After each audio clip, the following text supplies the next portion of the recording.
the position that Saquon Barkley is this offseason. They still have a lot of time. July 17th is the time date where they can negotiate a deal. I do believe that the Giants will figure this out, especially if he's interested in reconsidering the $12 million deal. I think Saquon just wants the extended deal. I think he wants the years now more than the money. If he has the years, if he gets hurt, he still can consider coming back the year after if he's making that money. So I think the Giants have mentioned they are not looking to extend or restructure Leonard Williams' contract. Saquon had 1,312 yards, 10 touchdowns rushing, and 57 catches for 338 yards last season. The Giants currently have $3.82 million in cap space. The Giants want Saquon Barkley. Saquon is their number one player. Daniel Jones, even though he got the $40 million, they all know without Saquon Barkley, Daniel Jones isn't Daniel Jones. I don't want to hear it from people say, without Daniel Jones, Saquon is not Saquon. That's not true. Saquon changed the offense. He's run 78% of the snaps. He is everything to the New York Giants' offense. I don't want to hear about, well, we bring in Darren Waller. He's going to touch the ball more than Saquon Barkley. He's not. Darren Waller hasn't been healthy in 3 years. Even some of the young players that they brought in, especially in the third round, and Hyatt, who a lot of people like, some people thought was a late first-round draft pick. Nobody knows what Hyatt is going to do in the NFL. A lot of these young players never produce in the NFL. How many times have we seen guys be drafted in the first and second round and completely bombed? Now, Hyatt could be a star. Is he a Garrett Wilson? Is he a Devontae Adams? He's not. Maybe he is a second guy. He's a guy that can explode and maybe become a first guy. But right now, everything is run through Saquon Barkley. And the Giants need Saquon just as much as Saquon needs the Giants. Right, and you look at the extra year that he's trying to get to. He's not an older running back yet. He's 26 years old. But running back shelf lives we've seen not be the same way. $12 million a year is what he ends up being worth between the injury and the skill. Because the injury risk is still there. He was out for 2 years, but this year he was healthy. And he played fantastic when he was healthy. And like you said, was a big portion volume-wise of that entire offense, both rushing and receiving-wise. I think he was the third highest targeted player on the Giants offense. And that says a lot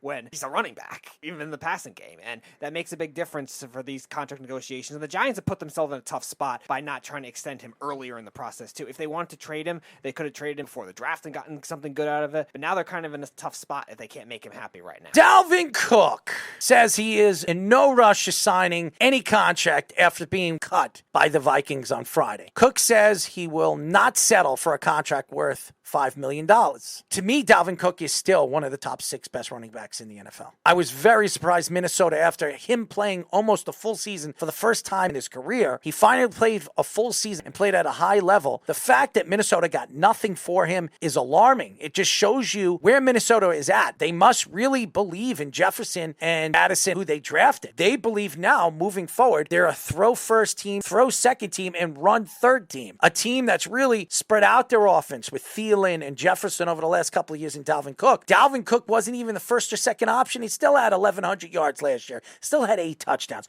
That shows you how dominant a player he is. What Minnesota was thinking, letting him go and getting nothing for him, makes no sense. Yeah, they're really having to trust their coaching scheme to make it work because they're going to have a one-dimensional offense otherwise. Now, they do have 3 good receivers. Jefferson's, I think, the best in football, and then Addison, and then KJ Osborne, who had a nice year, too. And they also traded for TJ Hawkinson, well, so they got enough targets, but will they be able to run the ball effectively with these rookies is going to be another question. As far as Cook itself, yeah, he has every right to seek a contract that's between $6 and $10 million because, yes, he's had some injury issues and he's 28 years old, but he still is a very efficient running back that has a very good skill set, great secondary move, still has good speed to the outside too. Even if he's not being used in the same volume, I don't think these teams that are looking to sign him are going to need that anyway. Miami, if he goes there, still has a great passing attack too, if Tua's healthy. The Broncos with Sean Payton and Russell Wilson, they still have a great passing attack. So they're not going to need Dalvin Cook to have 250, 300 carries a season, but he's still a very good running back that deserves the money he's seeking. I think Addison, a lot of people liked in the draft with speed and the ability that he has. And some people believe he could be a number 1 guy on another team if he develops his skill and he plays as the number 2 with Jefferson. That can open up an absolute dominant force in the open field for a guy like Kirk Cousins, who has Jefferson over the last couple of years showing what he could do after losing Stephon Diggs and trading him for the draft rights of Jefferson. And now all of a sudden drafting Addison. I just think that this team is explosive, but also will be lacking a running back as talented as Dalvin Cook. I don't understand the position that this team has put themselves into, going into a new season where they had one of their best seasons as an organization and having a season where the games were so close and losing against the Giants in the first round. And now you lose arguably one of the elite running backs in the league for nothing and getting nothing back for him. It doesn't make any sense.